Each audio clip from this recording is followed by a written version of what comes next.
This video is a complete detailed guide on mastering the low bar squat. By following the steps outlined in this video, you'll be able to perfect your form, increase the amount of weight that you can squat, and reduce your risk of injury. To begin learning how to squat properly, you must know what makes an efficient squat. Knowing what makes a good squat will give you a better understanding of why certain cues are done, rather than following cues just because you were told to do them.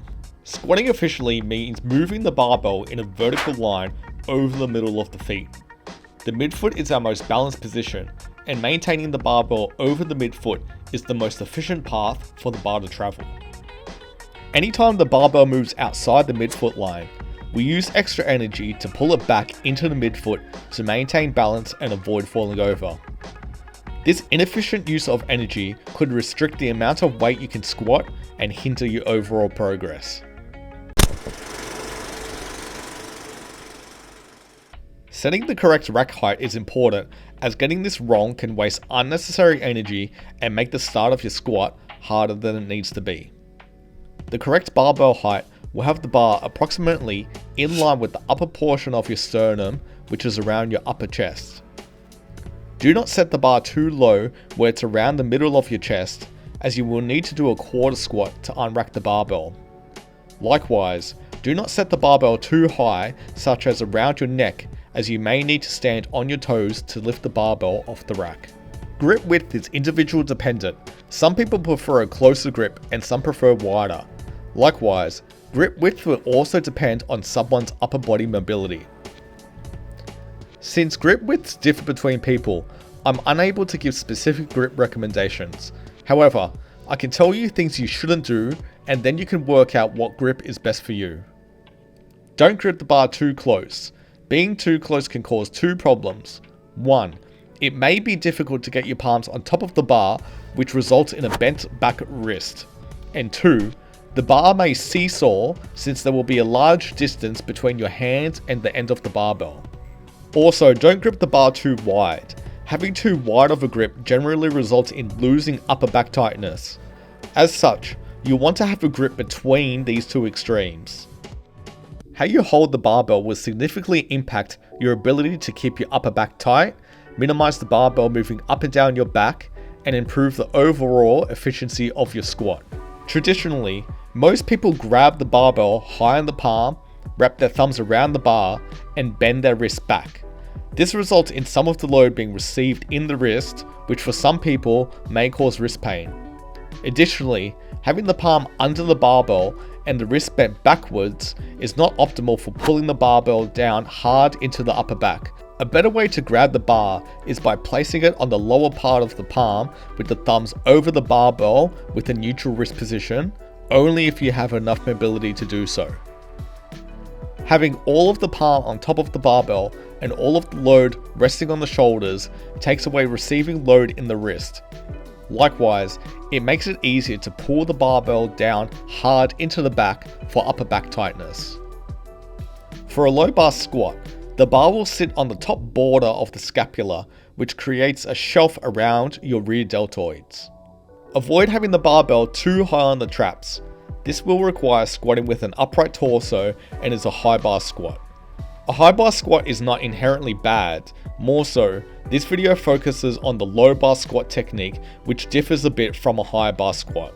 On the other end of the extreme, the bar should not sit too low in that it's resting directly on the scapula. Having the barbell too low generally makes the bar feel like it's falling down your back. Additionally, having the bar too low will cause excessive forward torso lean to maintain the barbell over the middle of the feet. When walking the barbell out from the rack, avoid taking too many steps, as this wastes energy. You can use a 2-step or 3-step walkout. In a 2-step walkout, step one foot back, followed by the other foot, so you're at your squat stance width in 2 steps. For the 3-step walkout, take 1 step back with each foot to create some distance from the barbell rack. Then, take a side step to position yourself in your desired squat stance width. Foot width and toe angle are generally affected by the makeup of someone's pelvis and femur shape. Some people feel comfortable with a narrow stance and others prefer a wider one. Additionally, some people prefer the toes pointing forward and some prefer them pointing outward. Your squat stance should be selected based on what feels the most comfortable, doesn't cause pain, and allows you to squat to depth. Stance width should not be selected to target specific leg muscles, as there appears to be little difference in muscle activation between different foot stance combinations. As a general rule of thumb, most people feel comfortable using a shoulder width stance with the toes pointing out by around 45 degrees. However, there will be some outliers who don't feel comfortable with this stance. For the next set of cues, the squat will be broken into phases to make the cues easier to follow. The 3 phases are the setup, down phase, and up phase.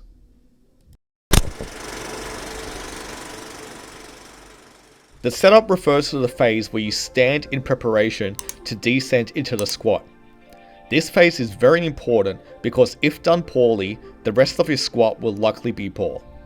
For example, if you are imbalanced on your feet and have a rocking barbell before you come down to squat, the rest of your squat is likely not going to be very balanced. Before coming down for the squat, you want to make sure you pull the barbell down hard into your back. You don't just hold the bar, but think that you're trying to bend the barbell around your back. Pulling the bar down hard into your back achieves 2 outcomes. 1, it minimizes the bar rolling up or down your back during the repetition, and 2, it retracts your upper back muscles, which keeps them contracted to minimize the upper back rounding forward during the repetition. Make sure you're pulling the bar down into your back throughout the repetition. When you get back to the top of the rep, re-pull the bar down hard into your back. During the setup, before descending into the squat, you want to breathe into and brace your midsection. Breathing and bracing creates stiffness in the midsection and spine, which minimizes your torso collapsing, back rounding, and the bar moving forward while squatting. To do this, you will want to breathe through your mouth, not just your nose.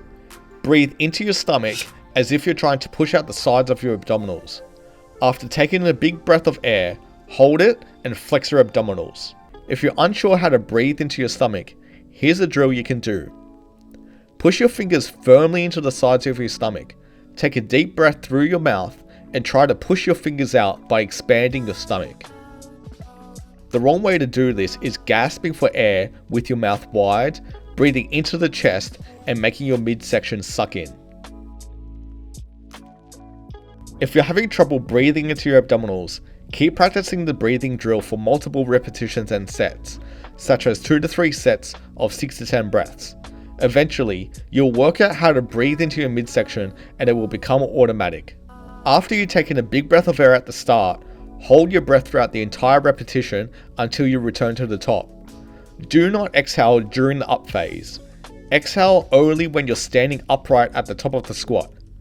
Taking a new breath and re-brace before coming down for the next rep. It was explained that an efficient squat involves the barbell traveling in a vertical line directly over the middle of the feet. So during the squat setup, take the time to center your balance in the middle of the feet before descending into the squat. It's recommended that you keep your eyes focused on a point on the floor approximately 0.25 to 1 meter ahead of you. This will encourage a forward-leaning torso and help reduce the risk of raising your chest too quickly when you're squatting back up. Avoid changing your gaze, such as looking up throughout the squat, as your chest tends to follow where your eyes are looking. When beginning the descent, imagine your hips moving straight down without overly emphasizing pushing your hips back. The hips and knees should break at the same time. Pushing the hips back too early usually causes the hips to break before the knees, which may lead to your weight shifting towards your heels. If the weight is shifted too far back at the start of the squat, your weight will often compensate by moving too far forward to regain balance into the middle of your feet. This forward weight shift usually results in shifting your weight into the toes at the bottom position. As you come down, your shin should remain close to vertical and your knees approximately in line with the end of your toes. In the first third of the down phase, your knees will move forward by a certain amount. The distance your knees move forward in this initial phase is about the maximum distance they need to travel for the rest of the squat. If the knees move excessively forward, this is called knee drift. You can see this directly from the side where the knees slide forward significantly past the position they achieve in the first third of the squat. This error often occurs at the bottom of the squat when transitioning into the upward phase and can lead to several squatting mistakes, such as the barbell shifting towards the toes, the chest falling forward, and the heels coming off the floor. When approaching the bottom of the squat, the chest should be leaning towards the floor. Imagine a laser beam shooting out of your chest and it's pointing approximately 0.75 to 1 meter towards the floor. The chest should not be high, so the laser beam out of your chest shoots across the room. If your chest is too high, it is likely because you're trying to keep too upright or the shins are not in a vertical position. A high chest is relevant for a high bar squat, but in the low bar squat, it's preferred to have the chest leaned over so your hips are a bit behind the barbell, which will likely use your hip extensors more when squatting. Specifically for strength, the ideal squat depth is when the hip joint is just below the top surface of your knee. When checking your squat depth, view yourself directly from the side. The top of your thigh should be at a slight diagonal downward angle. You don't need to squat any further than this unless your goal is to maximize leg size, because muscles tend to grow the best when they're in the most stretched position. Throughout the down phase of the squat, it's important to keep the barbell traveling directly over the middle of your feet and maintain pressure and balance in the midfoot. To check if you're maintaining a vertical bar path over your midfoot, film yourself directly from the side. Most movement errors occur in the transition from the down to up phase. A common error is when the barbell shifts forward and you lose balance towards your toes. Be mindful that both the barbell and your foot pressure may tend to shift forward at the bottom position, so try your best to counteract this. As you come back up from the squat, focus on pushing against the floor in the middle of your feet, as this will help maintain a straight bar path over your midfoot. Avoid putting pressure on the toes or heels. As you're squatting back up, the knees and hips should extend at the same time. An issue that sometimes occurs during the initial up phase is the knees extending too early, which causes the hips to shoot up and the chest to fall forward. Additionally, try to avoid excessive backward movement of the hips during the up phase. Think that the position the hips came down in is the same position the hips should come up in. When reaching the top of the movement, being the lockout position, focus on squeezing your quadriceps and glutes so you're standing tall and your joints are fully locked out. Looking from the side, the ankles, knees, hips, and shoulder joints should be stacked underneath the barbell.